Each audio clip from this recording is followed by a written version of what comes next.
Cuando hablamos sobre el tema de las comisiones, seguro que nos vienen a la mente muchos casos en los que pagamos adicionalmente una cantidad de dinero, cantidad que se incluye en el precio del servicio o del producto que nos ofrecen determinadas empresas. Pero hay comisiones ocultas que la mayoría de la gente desconoce y están impidiendo que tus ahorros e inversiones crezcan como deberían. Soy Celia Rubio y en unos minutos vas a aprender no solo cómo funcionan las comisiones, sino identificar aquellas que la mayoría de personas pasa por alto. Y es que las comisiones están presentes en una gran cantidad de productos o servicios que habitualmente contratamos. Por eso es útil tener en cuenta cuáles son algunas de estas para no pagar más de la cuenta o incluso para poder evitar pagar aquellas que nos quieren cobrar aunque no nos corresponda hacerlo. Lo primero que tenemos que tener presente es que las comisiones reducen el potencial retorno o beneficio que podamos obtener de nuestras inversiones a nuestros ahorros, pero además también influyen cuando tenemos que pagar una deuda o un préstamo. Pero vamos a poner un ejemplo muy sencillo para que esto se pueda entender mejor. Si invertimos en un fondo de inversión 20.000 euros y esto nos produce un retorno anual de un 10% bruto, al final de 20 años acumularíamos la cantidad neta de 93.219 euros si tuviéramos que pagar un 2% de comisión. Sin embargo, si esta comisión no fuera del 2%, sino que fuera del 0,5%, habríamos alcanzado una cantidad significativamente superior, 122.832 euros. Nos podemos dar cuenta con este ejemplo de que aunque parezca poca la diferencia entre los porcentajes, la realidad es que pagar a largo plazo un 0,5% o un 2% de comisiones puede marcar una diferencia muy significativa en el resultado que podemos conseguir con el mismo dinero, el mismo plazo y, lo más importante, la misma rentabilidad. Concretamente, hablamos de 29.613 euros más de beneficio en este ejemplo. Las comisiones, de la misma forma que la inflación, juegan en nuestra contra. Cada una lo hace a su manera, pero las dos suman en contra de nuestro beneficio. Se comen una porción de él y tenemos que saber identificarlos para mantenerlos bajo control. El tema de la inflación, la realidad es que no podemos controlarlo y no es algo que depende de nosotros. Aunque no nos gustaría, nadie tiene la potestad para elegir qué inflación queremos tener. Y las comisiones no dependen de nosotros, pero sí tenemos la capacidad de elegir las comisiones que pagamos y de hacer una mejor selección de productos para evitarlas en la medida de lo posible. Entonces, es obvio que todos queremos y necesitamos pagar el mínimo de gastos y comisiones posibles en todo momento. Y justo esto debería ser una de nuestras prioridades para aplicarlo a todos los casos. Da igual que un 2% te parezca bajo. Si puedes lograr algo por debajo, has de luchar por ello. Me da igual que un 2% no te parezca demasiado alto. Siempre, si puedes lograr algo por debajo, tienes que luchar por ello, porque se traduce a la larga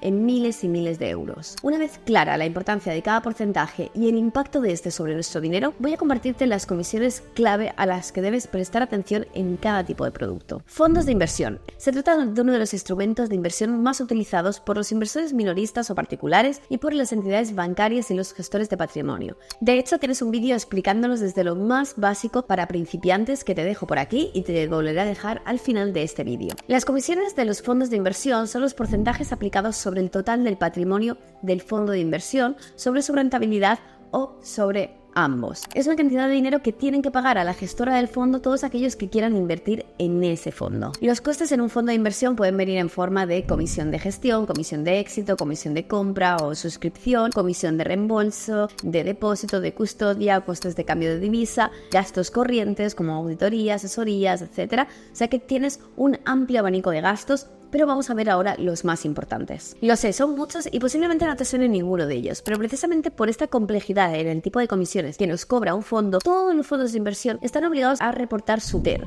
El TER es el Total Expense Ratio, o sea, el porcentaje de gasto total sobre el patrimonio del fondo, lo cual nos da una visión más clara de las comisiones o del coste total que vamos a tener que pagar los inversores. Si vamos a invertir nuestro dinero a través de un fondo de inversión, es aconsejable que dediquemos tiempo a comparar este coste, el TER, entre los distintos fondos similares que estemos analizando, ya que las rentabilidades pasadas de cualquier fondo ya sabemos que no predicen con exactitud cuánto beneficio obtendremos. Sin embargo, estos costes o comisiones que tiene el fondo sí que vamos a tener que pagarlos independientemente de cómo sea el comportamiento de este fondo. Actualmente, según los datos de la CNMV, el promedio del TER de los fondos de inversión en España se sitúa en un 1,4%. Sin embargo, este dato puede variar muchísimo en función del tipo de fondo de inversión que decidamos elegir. Por ejemplo, si decidimos optar por fondos de inversión indexados, es decir, aquellos que utilizan la gestión pasiva, que recogen un índice como puede ser el S&P 500 y lo replican, suelen tener un TER muchísimo más bajo, alrededor de un 0,20%. Sin embargo, los fondos de inversión de gestión activa, que son los que normalmente cuando vamos a un banco a preguntar de entrada nos van a ofrecer, que tienen un grupo profesional de gestores que van tomando ciertas decisiones, suelen tener un TER mucho más elevado, aproximadamente de en torno a un 2%. Es posible que nuestro banco no sea demasiado explícito en el tema de las comisiones.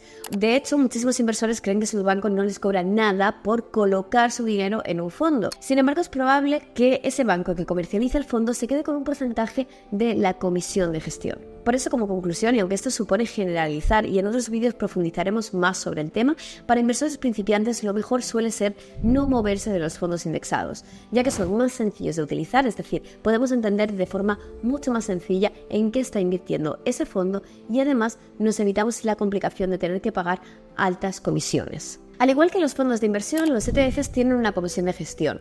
Como la gran mayoría de ETFs tienen una gestión pasiva, los costes y comisiones que tienen son infinitamente menores. De hecho, el coste típico promedio de un ETF oscila entre el 0,2 y el 0,4% anual. Si bien es verdad que puede variar dependiendo del ETF, del índice que replica, del volumen de negociación y de la plataforma de inversión utilizada, más o menos vamos a movernos en estos rangos, por lo que son comisiones relativamente bajas. Es cierto que en España algunos ETFs suelen tener unos costes un pelín más elevados que en otros países europeos, pero de verdad que no por eso dejan de ser un producto interesante. Las comisiones suelen ser muy bajas y hay una amplia variedad de brokers y de bancos que nos ofrecen invertir en este tipo de productos. Vamos ahora con los bancos, y no porque vayamos a contratar este tipo de producto, sino porque debemos tener mucho ojo con las comisiones que el banco nos suma sobre los diferentes productos de inversión. Por ejemplo, las comisiones de custodia, que son un tipo de comisión que cobran los bancos a los clientes por custodiar, es decir, por guardar